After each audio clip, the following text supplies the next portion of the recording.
ሰላም ጤና ይስጥልን የተወደዳችሁና የተከበራችሁ የጎህ ቴሌቪዥን አድማጭ ተመልካቾቻችን እንደምን አላችሁ? ለዕለቱ ዋና ዋና ብለን ያዝናቸውን ዜናዎች ይዘን ቀርበናል። ዜናዎቻችን ቶሎ እንዲደርሷችሁ ዩቲዩብ ቻናላችንን ሰብስክራይብ፣ ላይክ፣ ሼር እያደረጋችሁ እስከ ፍጻሜያችን አብራችሁን ቆዩ።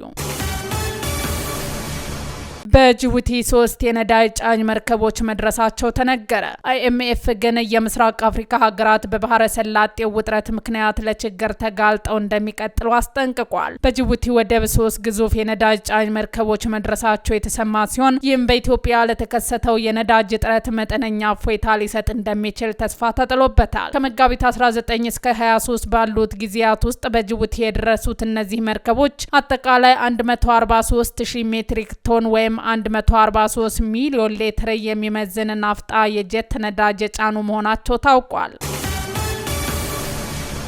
የትግራይ ወጣት ሽራሮ በገባ በሻቢያ ሰራዊት እየታፈሰ ነው ተባለ። በህወሓት ፍቃድ ትግራይ የገባው የሻቢያ ሰራዊት በሽራሮ ህዝብ ላይ የግፍ በትሩን ማውረድ ጀምሯልም ተብሏል። በዚህም በርካታ ወጣቶች በግዳጅ እያፈሰ ወደ ሻቢያ ማሰልጠኛ ካምፕ እያስገባ እንደሚገኝ ተገልጿል። እምቢ ለጦርነት ባሉት ወጣቶች ላይ በህወሓት የሚመራው የሻቢያ አገልጋይ ታጣቂዎች ከፍተኛ ድብደባ እያደረሱ መሆኑ ታውቋል። ወጣቱ በቻለው መንገድ እየሸሸ ቢሆንም በየጫካው እየተደበደቡ ወደ ካምፑ እየገቡ ነው። ህወሓት ከጦርነት የተረፈውን ወጣት ጭምር ወደ ማጥፋት ገብቷል። በ5 ዓመት ውስጥ ያለቀው ወጣት ቀላል የማይባል ሲሆን ጽንፈኛው ህወሓቱ እንደ ኤርትራ ትግራይንም ወጣት አልባ የማድረግ ተግባሩን ቀጥሏልም ተብሏል።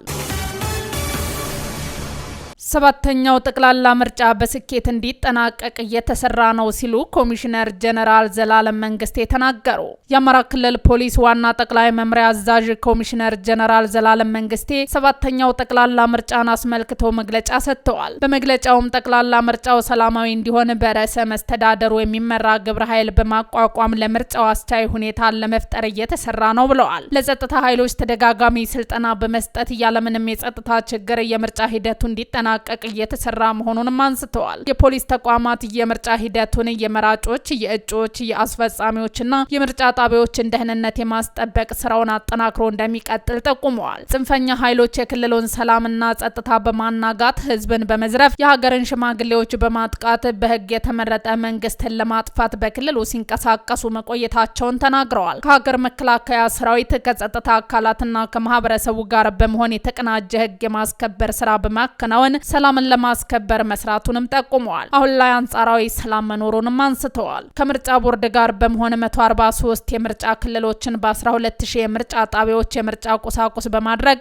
አስፈጻሚዎች በመመደብ ሰላማዊ ምርጫ እንዲከናወን እየተሰራ ነው ብለዋል። ፖሊስ ገለልተኛ ተቋም ነው፣ የፖለቲካ ፓርቲ አባል አይደለም፣ የትኛውንም የፖለቲካ ፓርቲ አይደግፍም ያሉት ኮሚሽነሩ በህዝብ ምርጫ ስልጣን ለያዘ መንግስት አገልግሎት የሚሰጥ ተቋም መሆኑንም ተናግረዋል።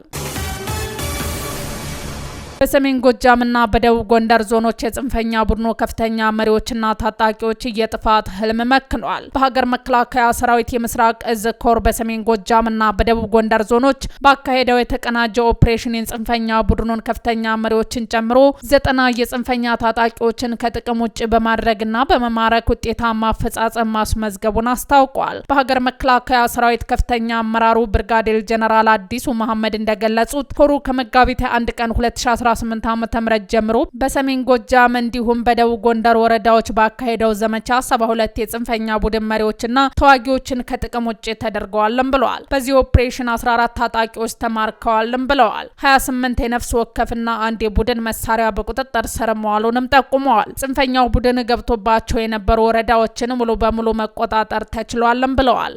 በተለይ መጋቢት 27 ቀን 2018 ዓ.ም በጎንጂ ቆለላና አዴት በነበረው ኦፕሬሽን ከጥቅም ውጭ ከተደረጉት መካከል ጽንፈኛው አዲስ ባደራጀው የ33ኛ ክፍለ ጦር ወታደራዊ አዛዥና የ102ኛ ኮር ዘመቻ መሪ ሻለቃ ሸዋነህ ሙሉጌታ፣ የ33ኛ ክፍለ ጦር ልዩ ዘመቻ ኃላፊ 50 አለቃ ዘካሪያስና ይናገር ተገኘ የተባለ አመራር ይገኙበታል። በተጨማሪም ስሙ ያልተጠቀሰ የክፍለ ጦሩ መረጃ ኃላፊ፣ የብርጋዴር ሎጂስቲክስ ኃላፊና ንብረት የተባሉ መሪዎችን ከጥቅም ውጭ ተደርገዋል። ከሰሜን ወሎ የመጣው ታደለ፣ ከደቡብ ጎንደር የመጣው ማስሬና ከአማሪት የመጣው በቀለ ጌትነት በዚህ ኦፕሬሽን ከጥቅም ውጭ ተደርገዋልም ብለዋል። በዘመቻው የቡድን ሐኪም ጌትነት ተፈራና የሎጂስቲክስ ባለሙያው ሰዋለ ምንይችል ተማርከዋልም ነው ያሉት።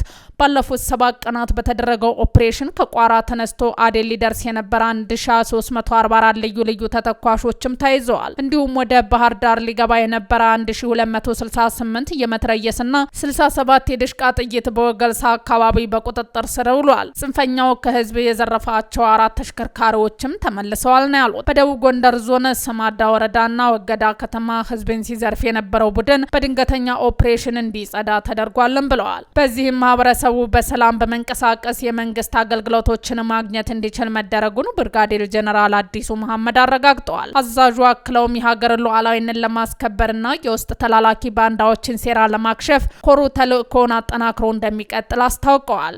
ዘገባው የሀገር መከላከያ ሰራዊት ነው።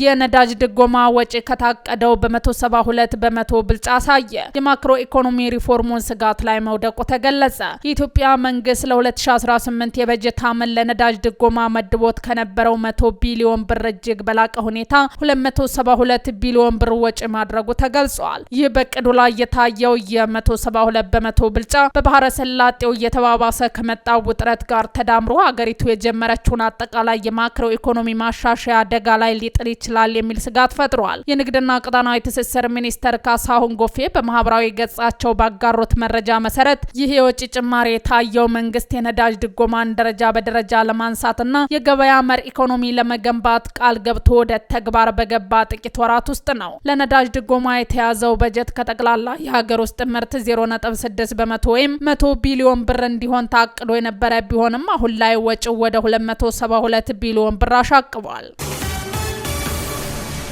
በመካከለኛው ምስራቅ ያለው ጦርነት በአፍሪካ ላይ ከፍተኛ አደጋ ደቅኗል ተባለ። በመካከለኛው ምስራቅ እየተካሄደ ያለው ጦርነት በአፍሪካ ላይ ከፍተኛ አደጋ ደቅኗል ሲሉ የአፍሪካ ህብረትና የአፍሪካ ልማት ባንክ ቅዳሜ ዕለት ኤኤፍፒ የተመለከተው ሪፖርት አመልክቷል። ግጭቱ በሀገሪቱ ያለውን የኑሮ ውድነት ሊያባብስና እድገትን ሊገታ እንደሚችል ሪፖርቱ አስጠንቅቋል። እንደ ሪፖርቱ መረጃ መካከለኛው ምስራቅ ለአፍሪካ 15.8 በመቶ የሚሆነውን ገቢ ምርት የሚሸፈን ሲሆን የሀገሪቱ ወጪ ምርት 9 በመቶ መዳረሻም ነው። ቀድሞውኑ የንግድ መስተጓጎል የፈጠረው ይህ ግጭት በነዳጅና በምግብ ዋጋ መናር፣ በትራንስፖርትና በኢንሹራንስ ወጪዎች መጨመር፣ በምንዛሬ ተመንጫናና በጠባብ የፊስካል ሁኔታዎች ምክንያት በአፍሪካ አህጉር በፍጥነት ወደ ኑሮ ውድነት ቀውስ ሊቀይር ይችላል ሲል ሪፖርቱ አክሏል። የአብዛኛው የአፍሪካ ሀገራት የእድገት ምጣኔ ከኮቪድ-19 ወረርሽኝ በፊት ከነበረው በታች መሆኑን የጠቀሰው ሪፖርቱ ግጭቱ ከ6 ወራት በላይ የሚቆይ ከሆነ በ2018 ዓ.ም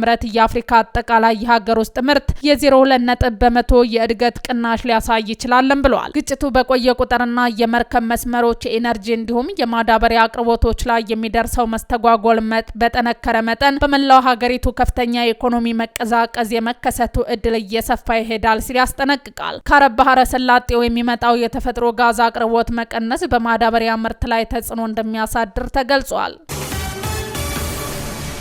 በኢራንና በአሜሪካ መካከል የተኩስ አቁም ስምምነት ሊደረስ መሆኑ ተነገረ። በኢራንና በአሜሪካ መካከል ያለውን ግጭት ለማቆም የሚያስችል የሰላም እቅድ ዛሬ ተግባራዊ ሊሆን እንደሚችል ዓለም አቀፍ የዜና ምንጮች ገለጹ።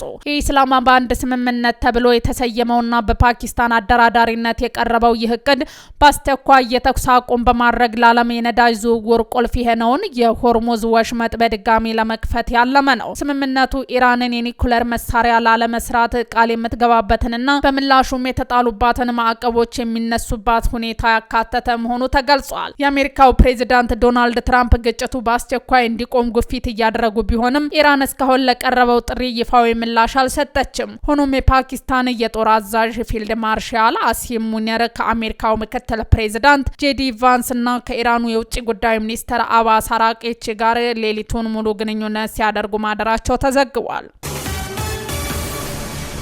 ውድ አድማጭ ተመልካቾቻችን ዜናዎቻችን እነዚህን ይመስሉ ነበር። አብራችሁን ስለነበራችሁ ከልብ እናመሰግናለን። መልካም ምሽት።